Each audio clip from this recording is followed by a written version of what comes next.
Pada kesempatan kali ini kita akan membahas tentang situasi Gaza terkini terkait dengan gencatan senjata tahap kedua. Palestina yang mengalami peperangan hampir lebih dari 1 tahun yang lalu. Pada akhirnya mereka mendapatkan sebuah momentum karena kemudian Zionis Israel dengan amat sangat terpaksa harus melakukan gencatan senjata. Saya kira analisis bagaimana bisa gencatan senjata ini terjadi. Apakah karena memang mereka sudah lelah atau karena mereka sedang mencari nafas untuk istirahat atau bagaimana, tidak ada yang tahu. Tetapi faktanya kita tidak membicarakan bagaimana korban sipil yang sudah bergelimpangan di tanah Palestina sebagai syuhada. Tetapi kita harus mengakui dan bersyukur bahwa peperangan ini telah menguras semua sumber daya yang ada di Zionis Israel. Persenjataannya, sumber dayanya, militernya, dan lain sebagainya. Itu mereka sudah bertaruh sedemikian besar sehingga menimbulkan biaya yang luar biasa tinggi. Di dalam negeri sendiri, situasi politik di negara Zionis Israel sepertinya juga tidak kondusif karena di parlemen mereka saling bersikutan, kemudian saling menyalahkan atas situasi yang ada. Sebagian setuju dengan tindakan gencatan senjata ini, sebagian justru menolak dengan keras. Tetapi kita tidak bisa hanya melihat dalam satu sudut pandang itu saja. Ada peran lain atau yang disebut sebagai tangan-tangan tersembunyi atau disebut juga invisible hand, yang pada akhirnya gencatan senjata ini bisa terjadi. Dalam sebuah ungkapan beberapa ahli yang sudah kita ketahui dalam podcast mereka, bahwa dinyatakan gencatan senjata ini terjadi betul-betul karena peran dan kehendak Amerika.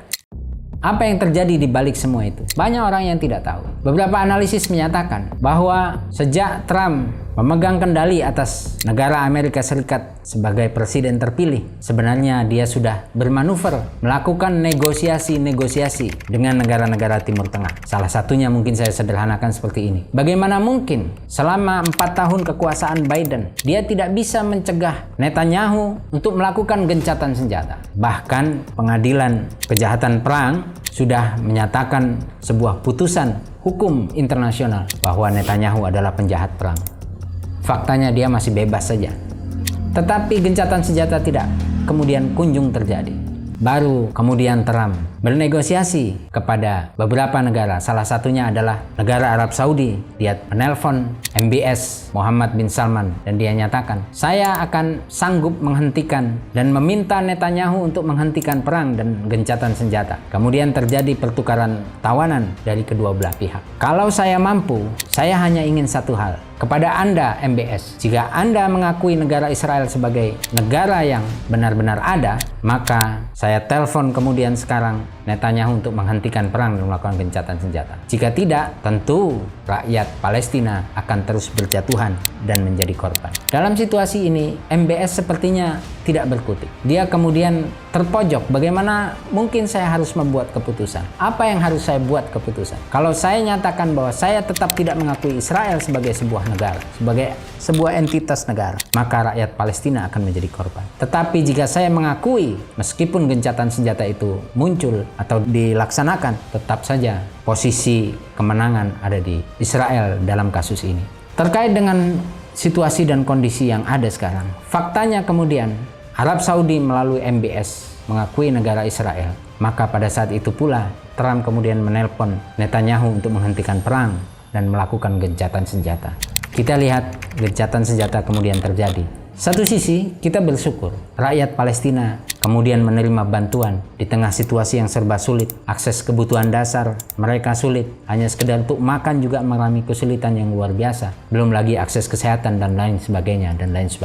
Tetapi di sisi lain, ini lagi-lagi salah satu langkah yang menurut versi mereka sebagai sebuah progres kemenangan dan memposisikan Zionis Israel sebagai negara yang telah diakui oleh MBS.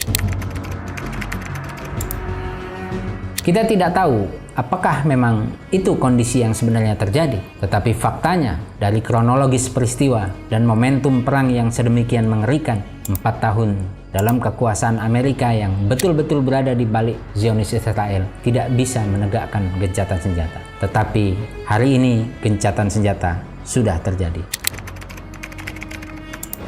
Nah, ketika gencatan senjata sudah berlangsung, Trump kemudian memberikan sebuah narasi yang provokatif, yang luar biasa barbar dalam konteks narasi politik. Dia katakan, jika Palestina atau Qassam atau para pejuang di Gaza tidak menyerahkan semua sandera Israel untuk dikembalikan kepada negaranya, maka dia akan turut andil membumi hanguskan Palestina. Bahkan dia akan jadikan Palestina atau Gaza sebagai neraka. Ini adalah kata-kata yang dia lontarkan sedemikian lugas, tanpa rasa bersalah, tanpa rasa kasihan. Ancaman ini menebar sebagai teror, tidak hanya teror untuk rakyat Gaza dan Palestina, tetapi juga untuk dunia. Betapa kejamnya, betapa lugasnya dia menyatakan hal itu untuk menciptakan penderitaan yang berkelanjutan. Pertanyaannya kemudian, apakah gencatan senjata ini akan berlangsung? Kita tidak tahu. Yang kita tahu, Zionis Israel, yang dibaliknya ada Amerika, yang dibaliknya ada negara-negara Eropa.